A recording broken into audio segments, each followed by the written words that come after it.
My most streamed song out of the 4 years I've been rapping is Dear Parents. I think yesterday I checked, I had 1,300 something, 200 something. And every day it just keeps escalating. The amount of emotion that I put in that song was ridiculous. And I'm going to talk about that. Okay? I was raised in a home. I wasn't even raised in a home, actually. It was more like I was raised in hell. You know what I mean? I was put in situations that I didn't need to be put in. I have three older siblings, not three older siblings. I'm the older sibling. I'm the oldest out of all three of my siblings. And my parents, I just feel like to them, I'm completely irrelevant. You know what I mean? It came down to a point where I felt like my mom was like, "Fuck you, I got three other kids." It's bullshit. You shouldn't, this isn't just to go at every parent because this is just me. My parents don't help me with shit. My mom does, and it hurts. It fucking hurts. Growing up, you look at your mom for the first time. That's when you really experience love. My mom has fucked that up for me. I don't know how to fucking love. I don't know how to fucking trust because I can't trust my own fucking parents. I can't love my own fucking parents. They don't even, you know what I mean? And honestly, and my parents will tell everybody around them, "Oh, we love our son. We love our son." And you might hear it in most of my songs. I was in psychiatric facilities, anger management programs, therapy programs, jail. I was all over the place. Places that I didn't need to be in. Real life situations that I didn't need to be in. So I'm always trying to find myself and find my niche with shit. And, Dear Parents was recorded because that's how I fucking felt towards my parents. It actually was, you know what I mean? And that's why I was so fucking much emotion and I was crying on that song. Even writing and recording the song, so much fucking emotion just went into that. And I guess a lot of people felt it. Even with all of my songs and the new equipment that I have, I try to, compress a lot of my emotions. But living on earth, living is pain. Existence is pain. All you ever feel, anxiety, depression. And even when you live in the moment, I pay for a house that I don't even give a fuck about. And honestly, if I died in the next 4 fucking weeks, or tomorrow, or in the future, that's the day that everybody's gonna love you. That's the saddest part. My parents can say they love me up and down. You don't show it. You don't show it. Your actions don't speak louder than your words. But damn sure. My parents they never really fucked with me. The moment that I ask you for something, oh, it's always this, and that. And in my life, people have always taken shit from me. So I'm always isolated myself from people and push people away. It's not my fault. It's not my fault. My parents, I'm not going to put the blame game because I blame myself. I blame myself because I put myself in those situations, at a young age and I couldn't do anything. But now that I'm older, it's like I want to distance myself from my family. And a lot of women, especially, like, I don't like the way you talk to your mom. You don't really know the full story between me and my mom. You really don't. So I don't expect people to understand or feel empathy for me. I don't, because I can't feel empathy for you or sympathy for you. I'm the lone wolf. No, I don't really have anybody to talk to all night. I have a house on my own. I pay $1,000 for rent. Gas, it's ridiculous. I work too hard. You know what I mean? I work too hard to be arguing and fighting with people. And it's just to a point where I'm 23 and I don't even feel like 23 most times. I don't know.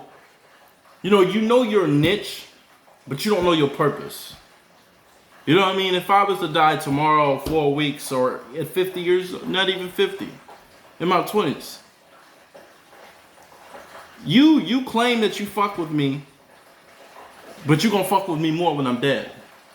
You mess with me more when I'm dead versus when I'm here. You don't know how to appreciate a person when they're here, versus when they're gone. Nobody loves you until you're gone. That's what I want to try to get to you.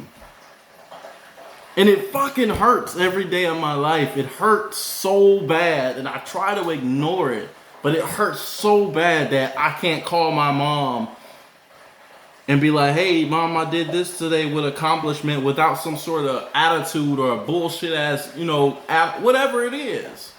My grandma is like the only person I can actually talk to on a daily basis, and she'll show me love back, but even then, I know that she won't be here forever. She'll be forever in here, but physically, no, she won't be here forever. And that's the part that like scares me is like once my grandma's gone, I really don't have no reason to be here. Because really, in actuality, nobody's really here. Nobody really cares for you.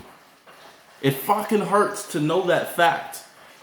And it fucking hurts to know that my parents were raised a certain way, so they try to raise their kids a certain way or raise their kids accordingly. I would never do my kids like that. And I'm punished for it. I'm getting punished for some shit that you should have did as a parent. I would never do my kids like that. I would never ever in my life do my kids like that. I don't want to put my kids through the same shit that I went through. I don't want to put my kids through the same bullshit, and I don't want to put them through that. I don't want my kids being scared to come up to me and asking me questions. I don't want to be scared to talk to my son and be like, what's on your mind? What's going on? You talk to any females when you're like 15, 16. You know what I mean? I'm actually alone. Like, I really don't have any fucking body, like, except for the people that I work with during music. But even then, they don't fuck with me. So you have to ask yourself, what is the point of you? What is the point in being here? You at the point of no return, and half of us is already dead inside. Me. For you, it's a fact that you need affection or some sort of hug every day to live. Depression is very real, and it's very real. It's something I suffer from every day, and I still put a smile on my face. That smile is upside down. Corona, you gotta wear a mask, but I've been wearing that mask for 4 years. 5, 6 years, 7 years. I don't really need one, truthfully. Excuse me. But I just think that, Dear Parent would not think, when I did Dear Parents, any song that I write or any song that I record, it comes from pure emotion. It comes from pure emotion. And some of my songs I don't even write down because it's in the moment, the heat of the moment. It's in the heat of the moment sometimes, and that's how most of my songs are recorded. So, Dear Parents, if they ever listen to the damn song, which they probably won't, my mom hasn't heard not a damn one of my songs as long as I've been rapping.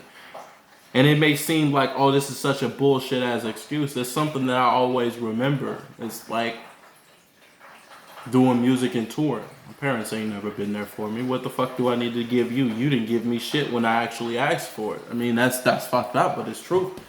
And this might seem fucked up too. It's like, why come you can't be a fucking mom and support your child's dreams even though the shit might be unrealistic? Give me 1 second. The child's dreams may be very fucking unrealistic at times, but you still gotta support your child's dreams, no matter what they are. And if it seems unrealistic or not realistic, you still gotta be there for your fucking child. I don't give a damn. That's just me though. I would never abandon my kids in a time of need. The time that my kids need me is the time that I need to be there for them. Not the time that I need to be there for myself. Fuck that.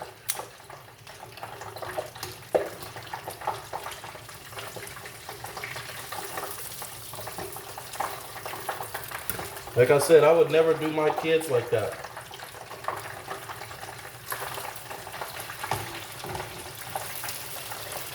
I would never in my life turn my backs on my kids when they come to me for a goal. Hey, Dad, I want to play basketball. Let's go get a hoop and a ball. And I just think that You know, regardless if I was to die, nobody would truly love me. Nobody would truly love me. It fucking hurts to know that, but once you get used to being alone,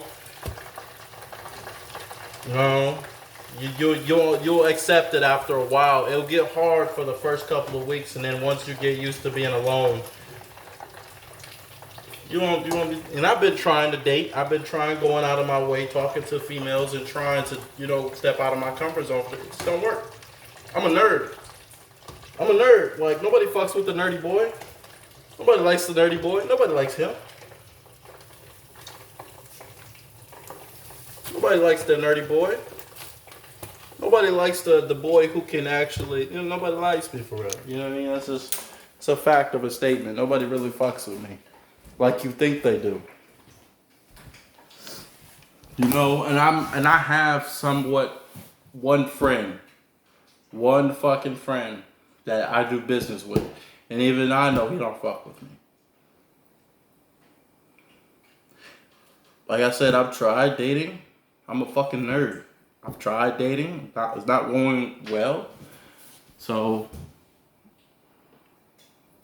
I have a house. I pay damn near, what, $3,000 of rent?